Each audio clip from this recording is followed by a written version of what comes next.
So, good morning, Tucson. I appreciate the lively conversation that we had already this morning, and we're going to add, I think, to the conversation with engaging Roberto here, who's a professor at USC and director of the Tomas Rivera Center there, who also has a track record as a journalist, in a conversation about some of the other issues that are related to race and justice. But first I want to do a shout out to Pima County. I think while the panel this morning did suffer from a lack of people of color as experts, I do want to point out those are the elected and appointed officials that represent you in the Safety and Justice Challenge. And it's unusual to have the collaboration among the different agency stakeholders where you can have a civil discourse between the public defender, the prosecuting attorney, the county official, formerly incarcerated individual, as well as the presiding judge of Pima County. And that's why we selected Pima, because they've made a commitment to safely reduce over-incarceration at the front end of the system, where most of the attention has been focused on sentencing reform in prisons. We all recognize that the misuse and overuse of jails is a major driver of mass incarceration in the United States. And I think that they gave you the statistics which led MacArthur to make this investment in the Safety and Justice Challenge.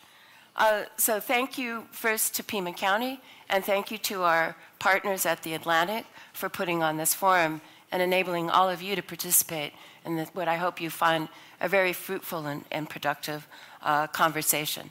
So Pima has signed up not only to reduce over-incarceration, but to tackle racial and ethnic disparities. And one of the issues that has come up as we've worked across 40 jurisdictions in 25 states across the country is, what is this intersection between immigration and public safety? So Roberto, I know you've been doing a lot of thinking and writing about this issue. What's your perspective on that? Well, to start, I think it's important to put some dimensions around the question of how you relate public safety to immigration, and to recall that the foreign-born population is no different than the native population, that the vast majority of those people are law-abiding individuals who pose no threat to public safety, and who, in fact, it's impossible to have an effective law enforcement system or effective criminal justice system without their enthusiastic cooperation, particularly in dealing with the number of people in that population or any other population who might be lawbreakers or threats to public safety.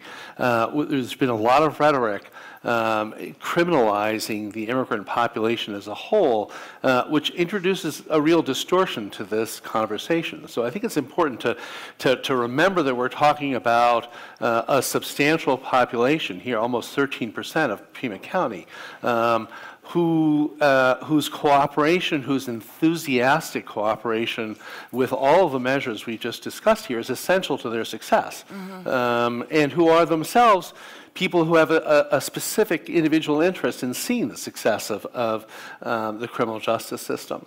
So do you think that there's a conflict then in terms of asking local law enforcement who is concerned about public safety and what has come into play, at least in the news, around immigration control?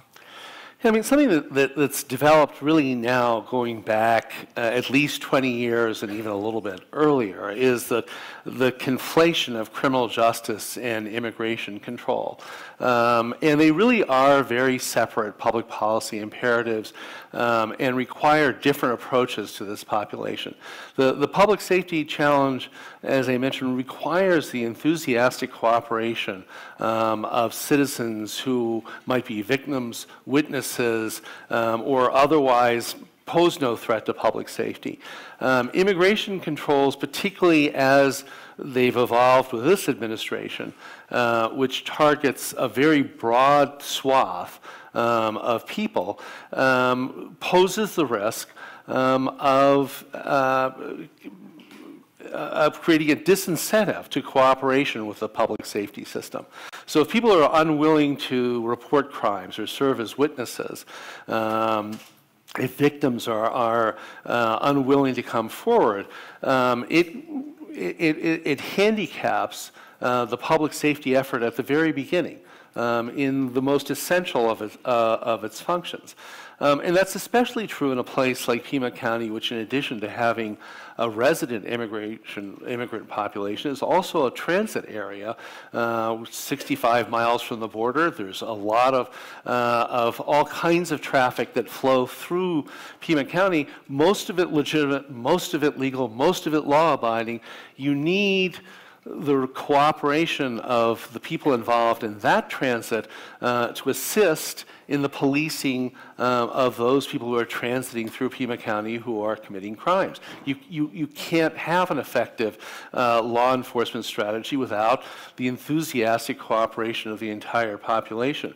When you conflate immigration controls over civil violations of immigration statutes with the need to ensure public safety, the public safety function suffers in that equation. And there's no evidence that robust immigration controls, the large-scale removals that we saw under the Obama administration, significantly improve public safety.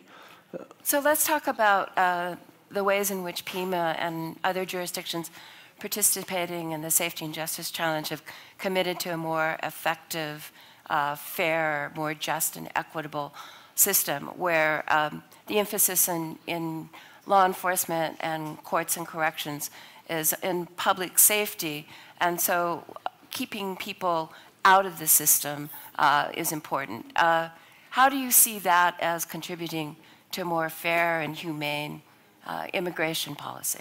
Well, we've heard already today about a range of interesting policies and initiatives undertaken here that aim at reducing the number of people who end up in jail in various ways.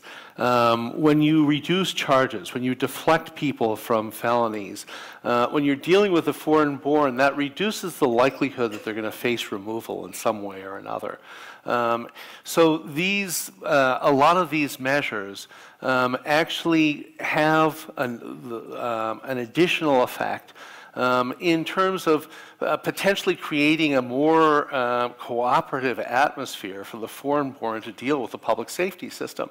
If you know that for a minor, nonviolent offense, that you're not going to enter into a situation where you could end up facing removal, you're much more likely to cooperate.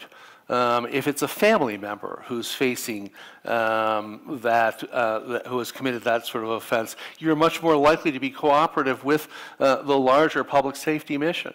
You have to remember that when an individual encounters the law enforcement system for a nonviolent minor offense and ends up facing removal, you're taking something that might have been resolved with a fine or community service and inflicting a punishment that requires somebody leaving their home, their job, their family, breaking ties with a country they may have lived in for years. And we're talking here about legal permanent residents as well, and people who have followed all the rules and have committed an offense that the criminal justice system considers minor, but that has enormous collateral consequences as an immigrant, and consequences for American citizen children, for American citizen spouses, broadly. And so to the extent that these programs reduce the likelihood that a minor offense can lead to removal, I think it produces a more humane and more effective form of both criminal justice and immigration control. So these policies aren't really particularly innovative, they're common sense. Some of the practices of reducing felonies to misdemeanors, citations in lieu of arrests, limiting the kinds of offenses that need to be brought to ICE's attention, those are not complex issues. I wish that was true. Oh, okay. And I wish common sense is the way we decided public policies. Well, thank you, Roberto, for sharing your insights. I hope that we've set up a further conversation with our next panel in discussing these issues. It's not often I sit in a room where the public defender does a shout out for law enforcement in Pima County, but I look forward to continuing this conversation. So please join me in thanking Roberto for his perspective.